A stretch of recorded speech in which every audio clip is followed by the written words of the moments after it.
mean it's a real line? It's a real line. Some people have it, some people don't. But I have read articles where they say we are not using our intuition. There's different types of intuition too, by the way. It's kind of like listening to your body's voices. It's kind of like, You're not listening. Right? yeah, and it's kind of like when a woman, before she gets raped, she said that she felt something like a half an hour before, a while before, and she said that she just shook it off. Or before you get robbed or something, you feel that energy change and you don't go with it anymore. You actually totally block it and you totally ignore it. Like, oh, that's not going to happen. And that's when people start listening to other people's voices, not listening to their own voices. And with me, I can actually feel the energy of a room before I even walk into it. I can sit there and cook, and all of a sudden I can tell that my son walked in and he's upset or distraught, and I can feel the energy totally change when he walks into the room. And I'm very in tune to that. I do restorative massage therapy, so we actually I can show you a little exercise too. I teach my people. You want to rub your hands together really good like this. Yeah. You clap a few times.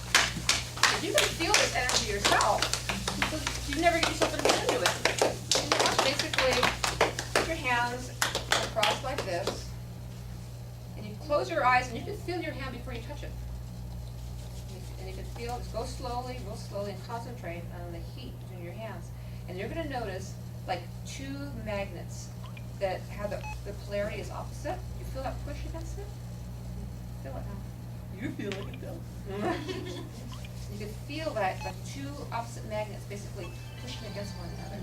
And that is energy. I feel it really, really strong myself. But when I actually have people that I examine on the table, Dr. Shaw usually brings me in because I'm considered, they consider me in the medical field as a medical intuitive.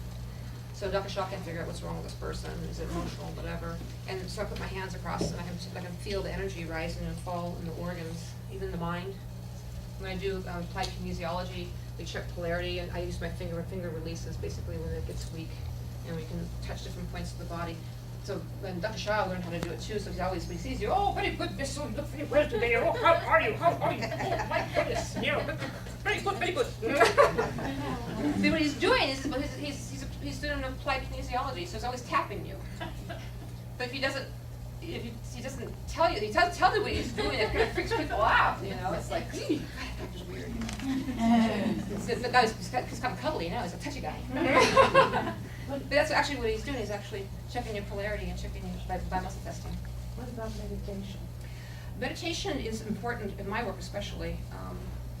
When I work with so much people with all kinds of energy, and people have their energy is pulling different directions, I have to ground myself. Or I literally have like 3 breakdowns of me giving way too much. I have to release all that stuff and ground myself. I take salt baths basically about 3 times a week to ground myself. And I do a lot of meditation. Usually every morning, and I usually walk barefoot, except when it's snowing. It's hard. I usually go walk barefoot in the earth, and I kind of sit and breathe for a while. And I love walking with the boys. We just go out in the woods and we just, you know, don't say much at all. Sometimes we just walk and we get more grounded, and it's very meditative. I can't stand being in enclosed areas for too long. It just kind of gets to me after a while. So I do have to go out and be, you know, go back to earth again. Yeah. I have a beautiful piece of property on some land in Sky Forest, and it has wild owls there.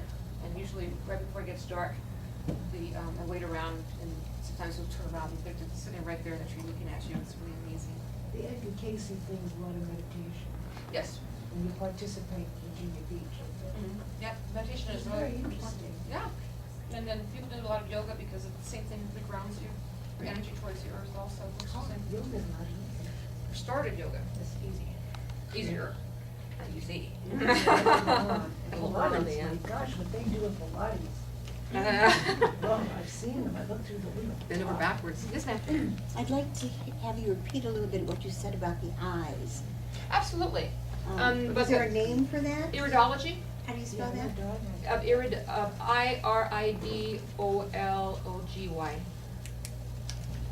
And the other one is called the Rayid, RAYID. And the other one is called sclerology, SCLEROLGY.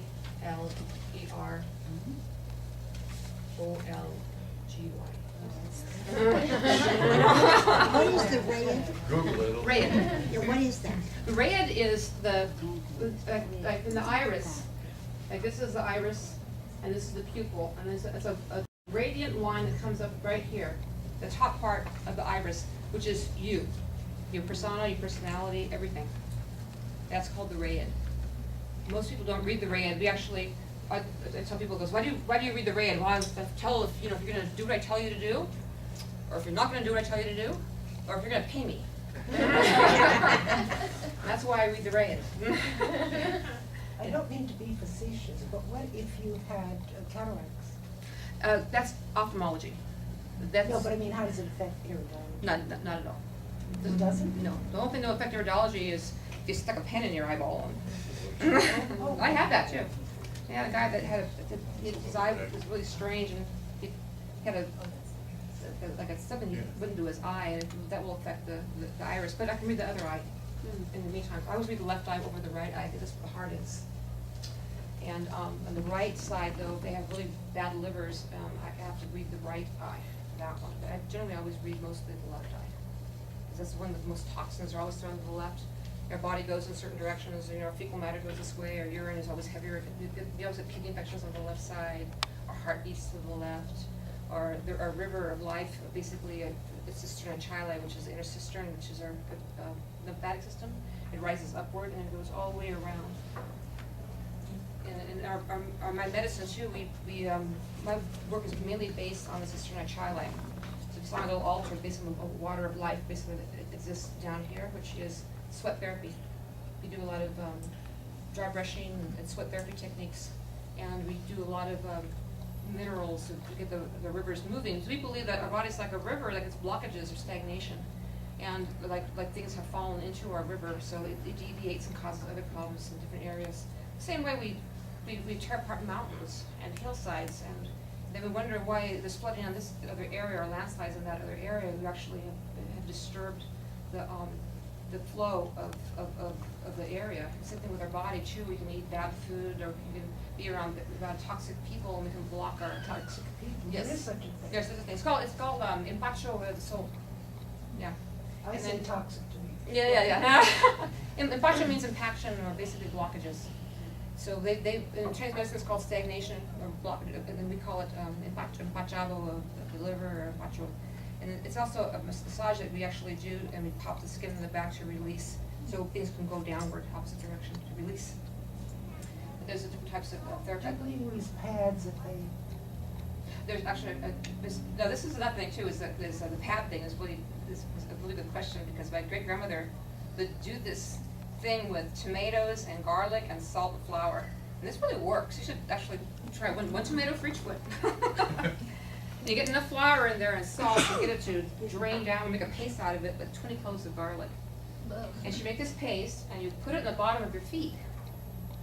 You also do it for gout. You can put it, wrap the whole foot in it, cover it in plastic, and put a sock on. It's real squishy.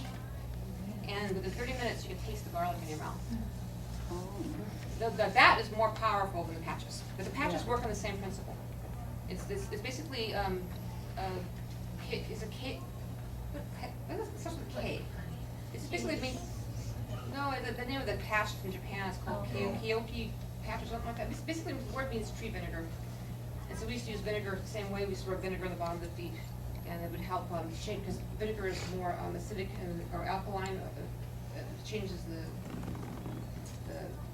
acidity. Goes on, but it alkalizes Yeah, alkalizes the body. Yeah.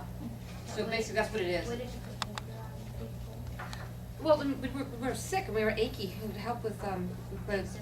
yeah, sore feet. You Put have vinegar on it. congestion too in the lungs. Yeah. You use tomato paste. Yeah, works really well for that too. Yeah.